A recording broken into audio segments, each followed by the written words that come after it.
Dagdag pahirap sa mga commuter ang ilang oras na paghihintay ng masasakyan sa Parañaque Integrated Terminal Exchange o PITX. Nagbawas kasi ng biyahe ang mga bus doon dahil napakamahal pa rin ng mga produktong petrolyo.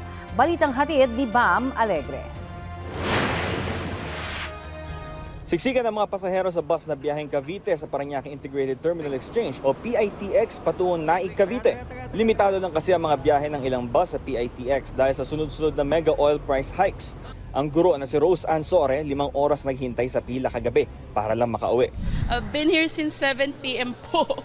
Ano daw sabi? Bakit ito ganito? I don't know, wala po akong idea. Nakapila lang po kami. Nakatulog na nga po ako habang naglalakad paunti-unti. Opo. Kanina sobrang pagod. Buong araw rin nagtrabaho sa housekeeping si Gemma Daganta. Aniya, pagod na nga sa hanap buhay, pagod pa sa paghihintay ng masasakyan. Kaya nga po nakakapagod eh. Tapos wala pang bus. Ayan, tingnan nyo matagal po talaga dyan. Pasado alas 12 ng hating gabi, may 2 bus na panaik na nakaalis, no? Pero ganito pa rin kahaba yung pila ng mga naghihintay na pasahero. Ayon sa mga nakausap natin na dispatcher, may 2 pa silang bus na hinihintay. Pero matapos nun, hindi pa rin mauubos tila yung mga naghihintay dito na sasakay. Ilan na lang sa hanay ng PITX Naik ang bumibiyahe kapag gabi. Ayon sa ilang bus dispatcher, lugi raw kasi sila dahil wala namang bumibiyahe galing ng Naik tuwing babalik ng PITX. Pagluluwas kasi na walang laman, sir, wala rin. Kailangan talaga pabalik namin, kay standing man lang. Sa second floor ng PITX may pila rin kahit hating gabi. Mga bus din na biyaheng Dasmariñas at 13 Martires. This oras na ng gabi, hindi pa nakakauwi ang estudyante si John Mendoza. Ang dami pong kailangan gawin about sa mga studies, ganon. Kasi sa research po namin, dami din pong kailangan aralin. Punuan din ng biyaheng ito na minamaneho ni Monico Amaro. Last trip na raw niya ito. Pero may mga pasahero pa naghihintay sa pila. Ang hirap kasi sir, sa mahal ng krudo. Ang iba kasi sir, umayaw na dahil wala kinikita talaga. Nauwi kami nakita kami isang araw, 100, 200, gano'n lang. Bam Alegre, nagbabalita para sa GMA News. Nagbuga muli ng abo ngayong umaga ang Bulkang Kanlaon. Ayon sa PHIVOX, aabot sa mahigit 1,000 metro ang taas ng ash plume kaninang bago mag-alas 7 ng umaga. Inaasahan ang madalas na ash emission ng Kanlaon gaya po ng 3 beses na insidente na yan noong hapon ng Easter Sunday. Sa nakalipas na 24 oras, nakapagtala rin ang Kanlaon ng 12 volcanic earthquakes at nagbuga pa ito ng mahigit 1,500 toneladang asupre o sulfur dioxide. Nananatili sa Alert Level 2 ang Kanlaon. Bawal pasukin ang itinakdang 4-kilometer radius permanent danger zone. Posibleng maging super typhoon ang bagyong nasa labas ng Philippine Area of Responsibility. Ayon po sa pag-asa na mataan ng Tropical Depression 2,845 kilometers silangan ng northeastern Mindanao. Taglay po nito ang lakas ng hangin na aabot sa 55 kilometers per hour.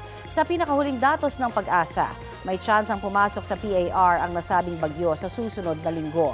Papangalanan niyan na Bagyong Kaloy. Silangang bahagi po ng bansa, ang partikular na dito sa Eastern Visayas ang posibleng unang makaramdam ng ulan at hangin na dala ng bagyo. Sa ngayon, posible itong lumihis at mababa pa naman ang posibilidad na maglandfall sa bansa. Sa ngayon din po ay wala pa itong epekto sa lagay ng ating panahon. Patuloy na makararanas ng maayos pero mainit at maalinsangang panahon ang halos buong bansa. May umiiral na ridge ng high pressure area sa may northern at central Luzon.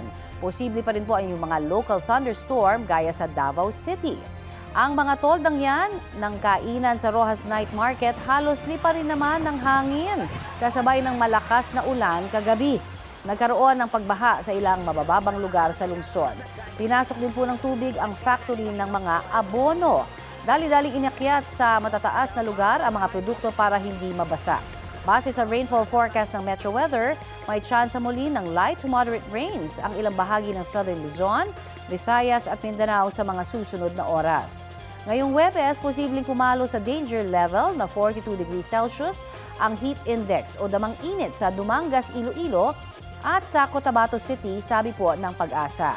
41 degrees Celsius naman sa Baler at kasiguran sa Aurora, Pili, Camarines Sur, Iloilo City, Catarman, Northern Samar at sa Catbalogan, Samar.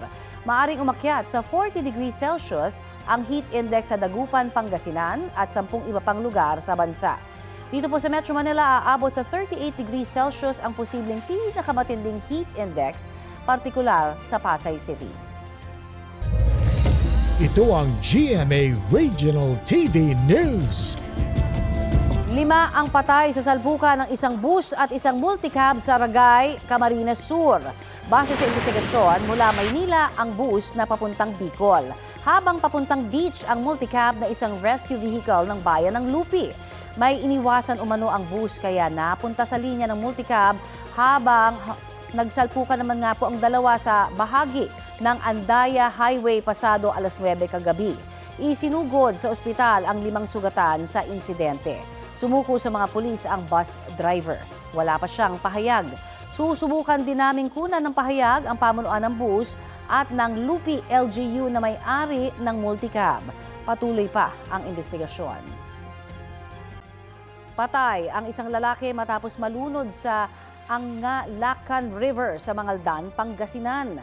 Sa investigasyon ng pulisya, may nakakita sa 56 anyos na biktima habang nangunguha po ng shell sa ilog sa barangay Giesang, magtatanghali nito pong Martes. Tumalon pa raw ang lalaki sa ilog. Inakalang naliligo lang kaya hindi nilapitan ng mga nakasaksing residente. Nakita na lang na palutang-lutang ang katawan ng biktima makalipas ang mahigit 3 oras. Kwento ng mga kaanak ng lalaki, araw-araw pumupunta sa ilog ang biktima. Batay raw sa mga naikwento sa kanila ng ilang nakakita, posibleng nahilo dahil sa init ng panahon ng biktima at nahulog sa ilog. Wala namang nakikitang foul play ang pulisya sa insidente. Samantala, epektibo na kahapon ang unang tranche o unang bahagi ng aumento sa sahod sa mga manggagawa sa may Bicol Region. Ayon sa National Wages and Productivity Commission, 20 piso ang dagdag sa unang tranche. 455 pesos na ang minimum wage doon mula po sa 435 pesos.